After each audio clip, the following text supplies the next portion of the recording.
Over 135 years ago, Jack the Ripper left behind a trail of gruesome killings and mutilations that continue to puzzle and haunt the world of criminal history.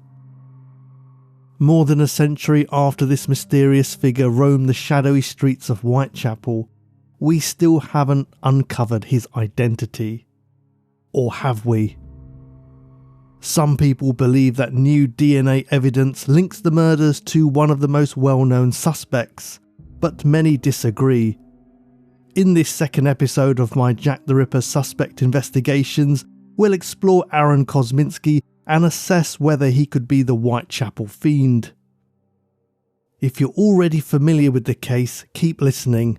Otherwise, you might prefer to begin with my 7-part Jack the Ripper series, which covers each of the crime scenes, the history and social context of Whitechapel, and a briefer introduction to some key suspects. Now, let's step into the shadowy, gaslit streets of London's East End.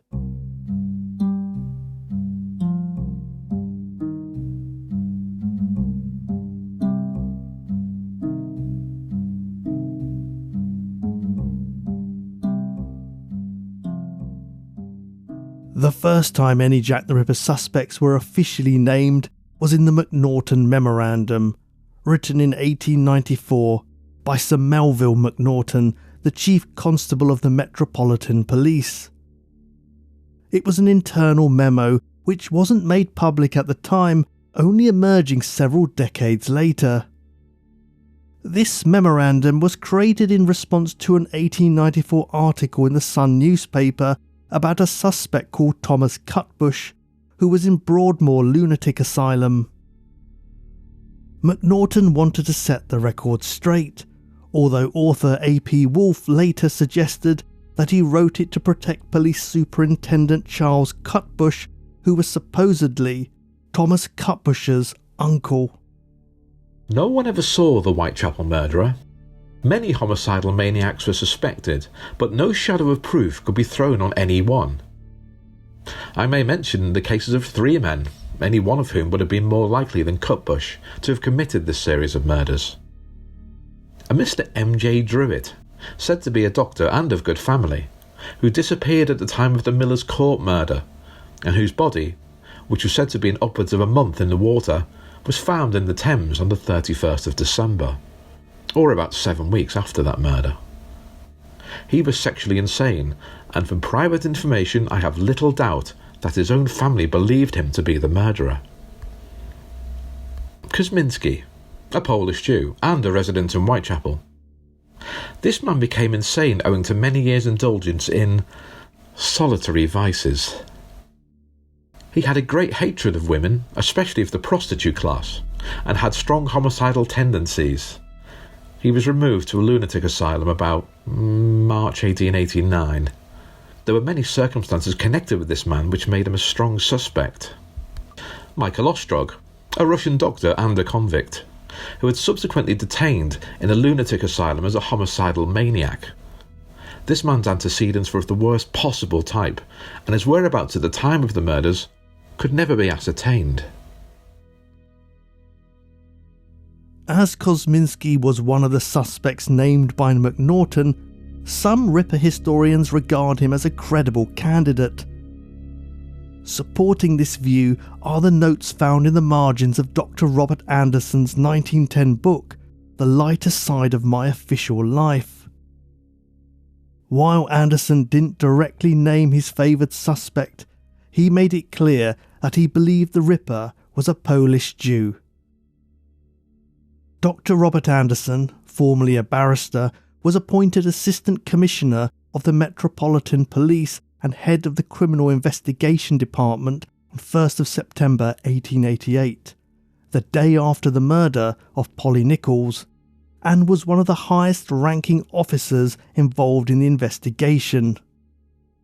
In his book, Anderson wrote, "One did not need to be a Sherlock Holmes to discover that the criminal was a sexual maniac, that he was living in the immediate vicinity of the scenes of the murders, and that, if he was not living alone, his people knew of his guilt and refused to give him up to justice." During my absence abroad, the police had made a house-to-house search for him, investigating the case of every man in the district whose circumstances were such that he could go and come and get rid of his bloodstains in secret. The conclusion we came to was that he and his people were certain low-class Polish Jews, for it is a remarkable fact that people of that class in the East End would not give up one of their number to Gentile justice. He went on to state, the only person who ever had a good view of the murderer unhesitatingly identified the suspect the instant he was confronted with him, but he refused to give evidence against him. In saying that he was a Polish Jew, I am merely stating a definitely ascertained fact.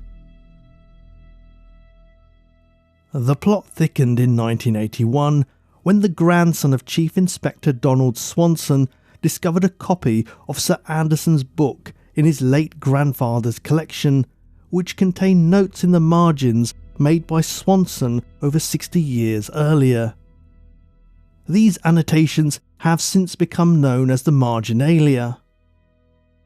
Swanson had been given overall responsibility for the Whitechapel investigation in September 1888, while Robert Anderson was on sick leave.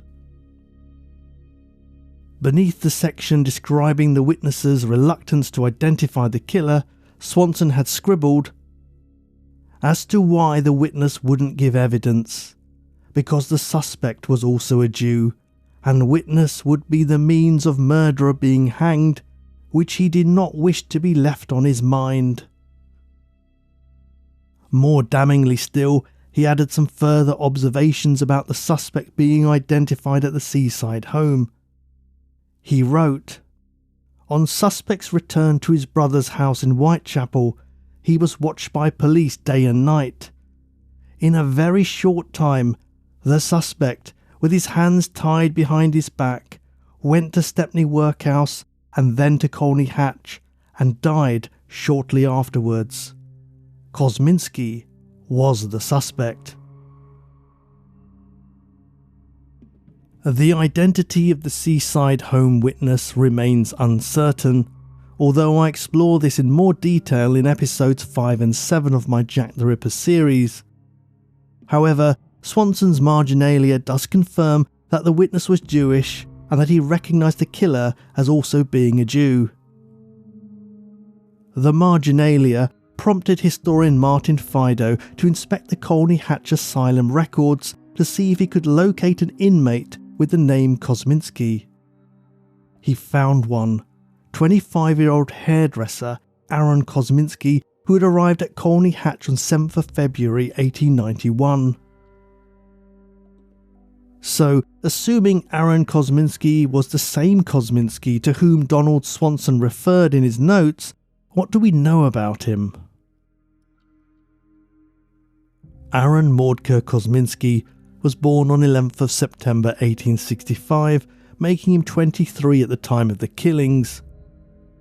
The youngest of 7 siblings, he had 2 older brothers, Isaac and Wolf, and 4 sisters.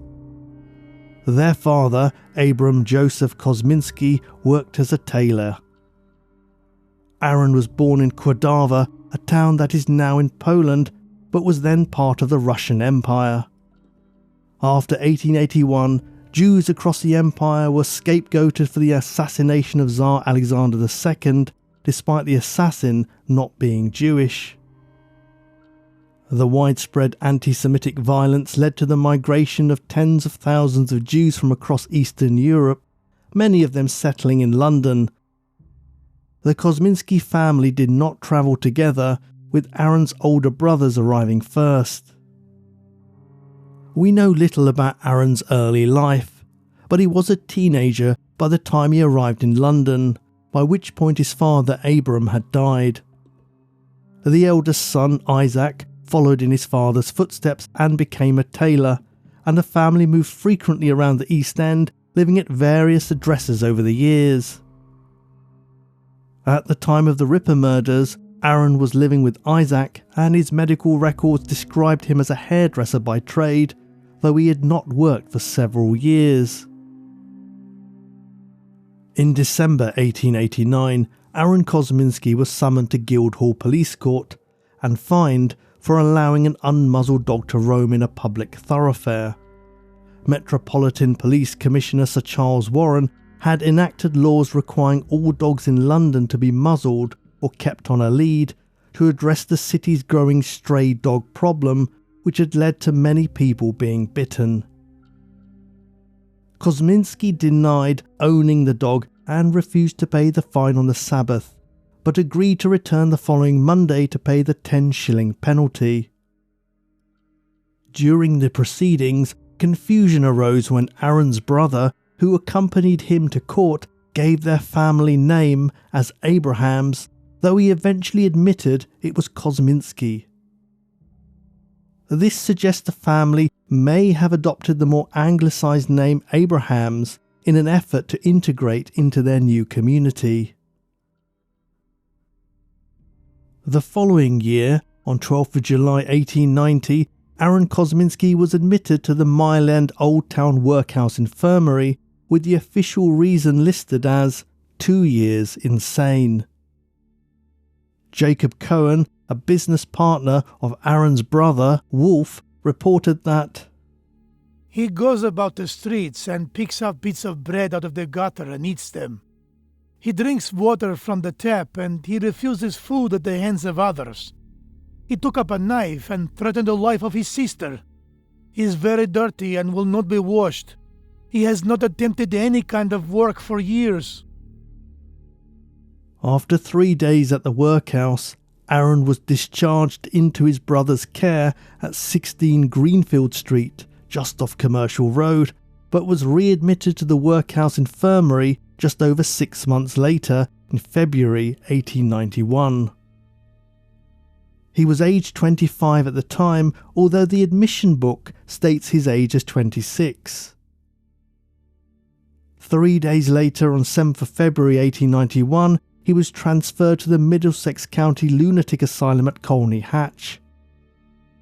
The admission notes confirmed he did not pose a danger to others, but said, "He declares that he is guided and his movements altogether controlled by an instinct that informs his mind. He says he knows the movements of all mankind. He refuses food from others because he is told to do so, and he eats out of the gutter for the same reason." The cause of this behaviour was initially listed as unknown, but later changed to self-abuse, a term used in the Victorian era to refer to masturbation, which was believed not only to be sinful, but to cause physical and mental health problems.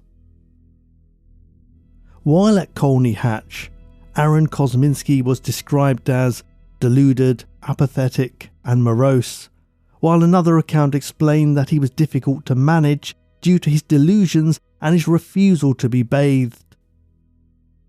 By January 1892, reports stated that he was incoherent, at times excited and violent, and that he had attempted to hit an attendant with a chair. Despite this, he often appeared lethargic and refused to take part in activities to pass the time. At the age of 28, Aaron was transferred to Leavesden Asylum in Hertfordshire, where he remained largely uncommunicative. Surviving records from Leavesden are scarce, but one from 1912 noted, "No replies can be got, dull and stupid in manner and faulty in his habits, requires constant attention." By 1914, however, there seemed to be a shift in his condition, as he was described as incoherent and excitable, troublesome at times, hallucinations of hearing, untidy. Aaron Kosminski died at Leavesden on 24th of March 1919, aged 53. Overall, our knowledge of Aaron Kosminski and his life is limited, with his credibility as a suspect mainly coming from his inclusion in the Macnaghten Memorandum, Swanson's marginalia, the fact he was a Polish Jew, and that he was committed to an asylum less than 2.5 years after the last canonical murder. But is this enough?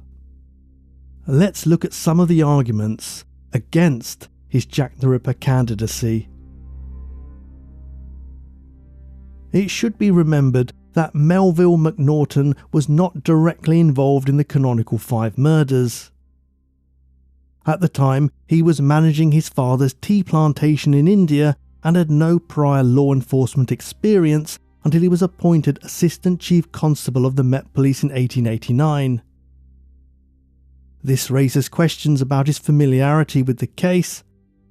Additionally, Macnaghten's own favourite suspect was in fact Montague Druitt. There's also some inconsistencies in Macnaghten's description of Kosminski. For example, he said, "He had a great hatred of women, especially of the prostitute class, and had strong homicidal tendencies. He was removed to a lunatic asylum about March 1889. However, nothing in Kosminski's records suggests he hated women or prostitutes, and his asylum records indicate that he wasn't considered dangerous, with only one notable incident where he tried to hit an attendant with a chair. He was not admitted in March 1889, instead he went first to the workhouse infirmary in 1890 and then to the asylum in February 1891. That said, Macnaghten wrote his memorandum some years after the events, so he may have made a mistake. The lack of evidence from Kosminski's Colney Hatch records isn't necessarily conclusive, as historical records are often incomplete and can be lost over time. As for the Swanson marginalia, critics have pointed out that the section containing the key phrase "Kosminski was the suspect" was jotted down in a different pencil and may have been added to the marginalia at a later date, by which time his memory may have been less accurate. Nobody knows the reason for his writing these notes. According to Swanson's annotations, the suspect died shortly after admission to Colney Hatch, but in reality, Kosminski lived for many more years, dying at Leavesden in 1919. This discrepancy cannot easily be explained away as a result of faulty memory, because Swanson had already stated in a Pall Mall Gazette article as early as May 1895 that he believed the Ripper was dead, long before he wrote the marginalia. In September 1946, the Reynolds News published an extract from City of London detective Robert Sagar's memoirs, which read, "We had good reason to suspect a man who worked in Butcher's Row, Aldgate. We watched him carefully. There was no doubt that this man was insane, and after a time, his friends thought it advisable to have him removed to a private asylum. After he was removed, there were no more Ripper atrocities." Kosminski was a hairdresser, not a butcher, and Colney Hatch was not a private asylum.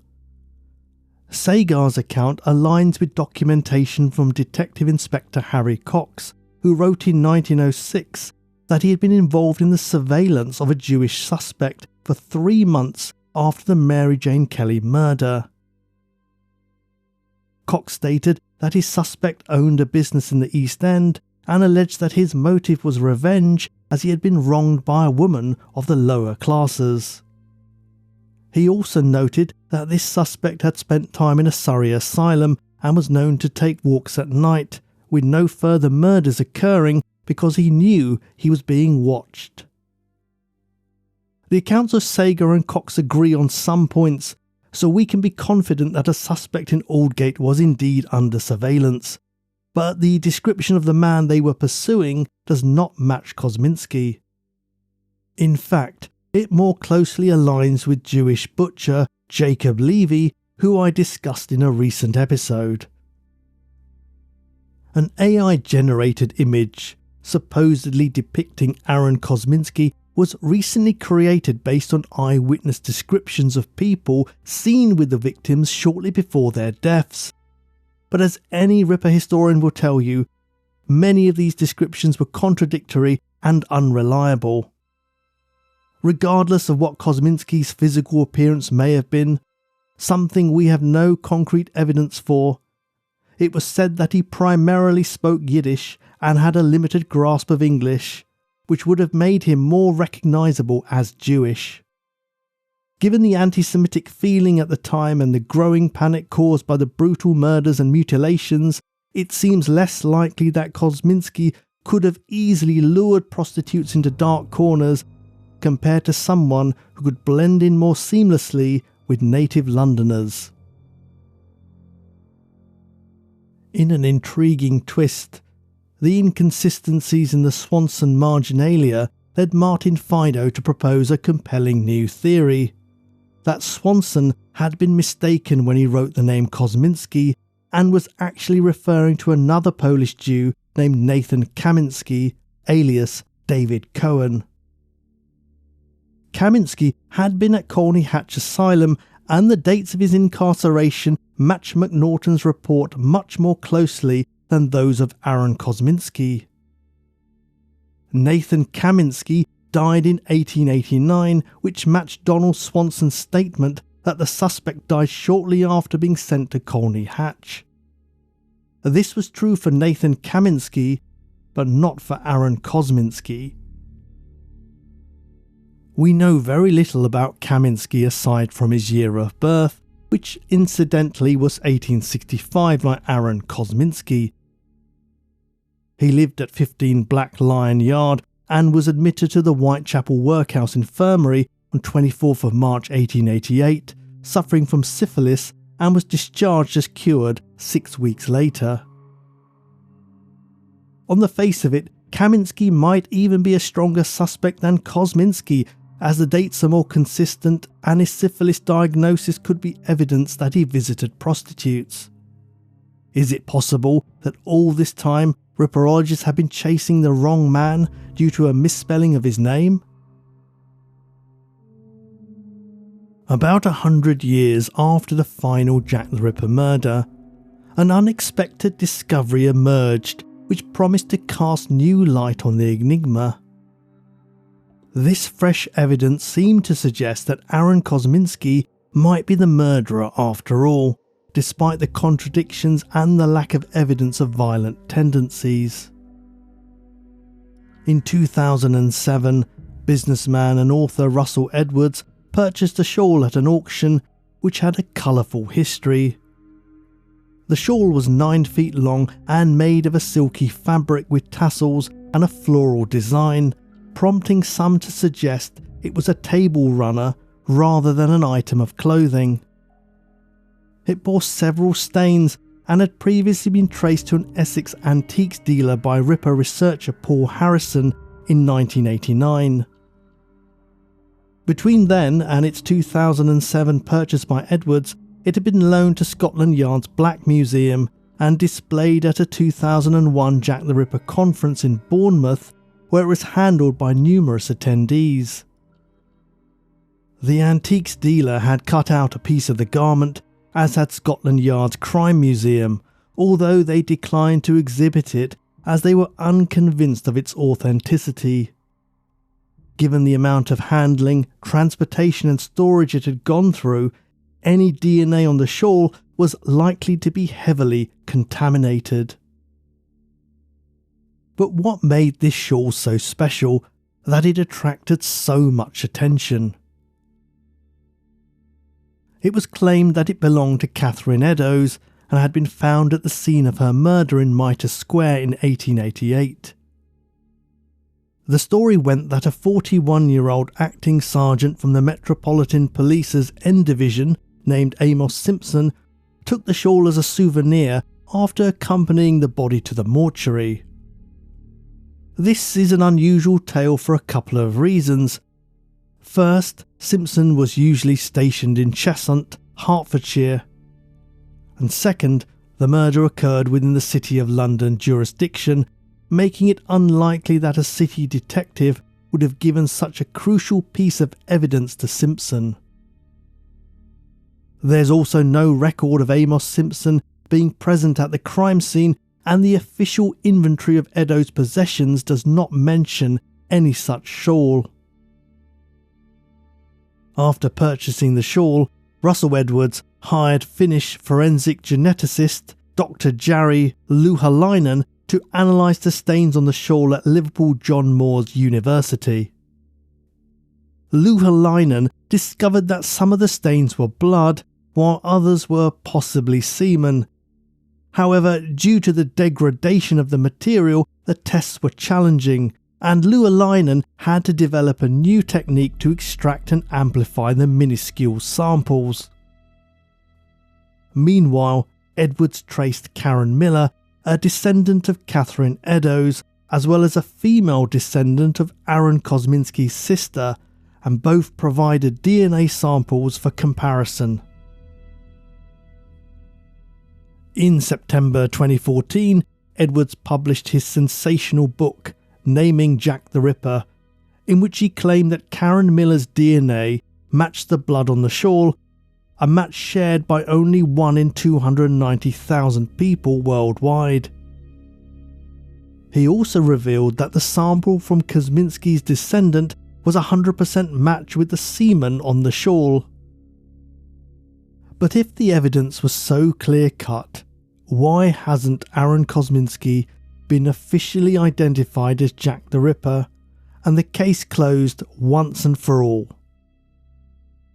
Aside from the dubious provenance of the shawl and the inevitable contamination over the years, many scientists have strongly criticised the findings. One of the main issues is that only mitochondrial DNA was available for testing, as it lasts longer than nuclear DNA. However, mitochondrial DNA, or mtDNA, has a major limitation. It's typically used for exclusion rather than definitive identification. mtDNA is passed down through the maternal line, and unlike nuclear DNA, it cannot distinguish between individuals who share the same ancestry. Hansi Weissensteiner, a mitochondrial DNA expert from Innsbruck University, points out that thousands of other people could potentially share the same mtDNA, making it an unreliable marker for identifying a specific individual. Geneticist Alec Jeffreys, who is considered the father of the genetic fingerprinting and DNA profiling techniques widely used today, expressed skepticism about the findings, saying that they need to be subject to peer review with detailed analysis of the provenance of the shawl and the nature of the claimed DNA match with the perpetrator's descendants and its power of discrimination. No actual evidence has yet been provided. In 2019, 5 years after the book was released, Dr. Louhelainen finally published a paper for peer review in the Journal of Forensic Sciences. One significant point of contention was that the genetic sequences of the living relatives of Eddowes and Kosminski were not published transparently. In August 2024, the Journal of Forensic Sciences issued a formal expression of concern, noting that questions had been raised after publication. When the editor-in-chief attempted to obtain the original raw data from the authors, Edwards and Louhelainen had been unable to provide it, citing instrument data failure and other complications. As a result, no determination could be made about the validity of the findings. In February 2025, some media outlets enthusiastically announced that Jack the Ripper had been officially identified, but doubts quickly surfaced. Journalists soon revised their initial headlines, rephrasing their articles more cautiously to state that Aaron Kosminski was possibly the Ripper. Author Hallie Rubenhold also criticised the continuing interest in the shawl, saying, "How this story about the DNA on the so-called Eddowes shawl is still in the headlines baffles me. It's been debunked numerous times by scientists. There is no historical evidence, no documentation that links this shawl to Kate Eddowes. This is history at its worst." Could there be any truth in the claims about the shawl?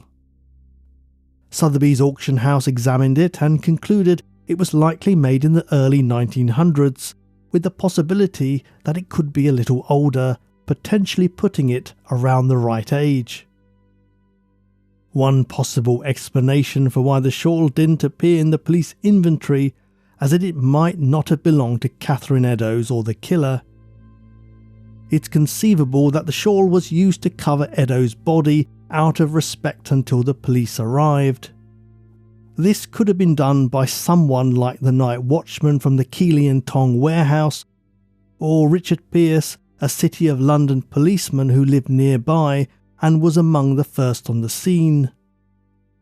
If so, Eddowes and the killer's DNA could have been transferred to it, then at the mortuary, Amos Simpson could have taken it as a souvenir, as it was deemed unimportant to the investigation. Karen Miller, the 3 times great-granddaughter of Catherine Eddowes, has called for a new inquest to be opened by Britain's High Court to formally name Kosminski as the killer. But unless things change in the future, it seems unlikely her request will be granted. The mystery will likely remain unsolved unless further evidence comes to light, or scientists can definitively confirm or disprove the claims. If you're interested in a more detailed exploration of the shawl, I highly recommend Edward Stowe's video on his YouTube channel, House of Lechmere, where he discusses its entire history in depth. So for now, it looks like we can't yet close the case. What do you think about Kosminski as a suspect? Do you have any other favourites? Let me know in the comments, and I'll look forward to covering more Jack the Ripper suspects very soon. If you enjoyed this episode, please consider leaving me a review or a comment, as it really helps the show to be found and enjoyed by more people. I appreciate your support, and I'll see you again soon.